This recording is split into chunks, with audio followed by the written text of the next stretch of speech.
Cheryl, it was a quiet decision released last month that could impact millions of people in the country. A change to how immigration laws are enforced could mean anyone arrested will remain detained until they are deported. But some attorneys are now pushing back.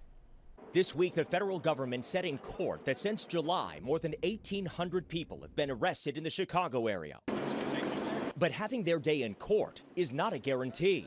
The immigration court is convoluted. It does not fall under the judicial branch. It falls under the executive branch. Separate from criminal court, a person's rights are much more limited. ABC 7 chief legal analyst Gil Sofer. The proceedings in an immigration court, they're not criminal, they're civil. The question isn't whether someone has committed a crime. The question is whether they can be deported. And the rights are different. Now, a new immigration court directive could keep people detained much longer before they're deported.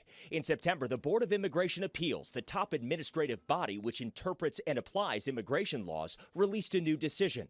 For the first time in American history, the court ruled immigration judges can no longer grant bond for undocumented immigrants who enter the U.S. without authorization, all but guaranteeing mandatory detention for those detained. It is a monumental decision. It's a change in approach for sure. DHS calling the ruling, quote, a big win for our ICE attorneys, securing our ability to detain illegal aliens until they are deported. But immigration advocates and attorneys say it's a total sea change. It overturned decades of case law, of regulations and laws. Judge Payton is a former assistant chief immigration judge who was fired by the Trump administration this past July. She says without cause. Now she's in private practice and says undocumented people seeking a bond hearing have to hire an attorney like her to file petitions in federal court outside of immigration court to try to get relief. Demanding that the federal courts review the decision of the immigration court and tell them that they're wrong and they should hold a bond hearing. It felt very dehumanizing. Tonight at 10 p.m., the I-Team looks at one family challenging this new court directive,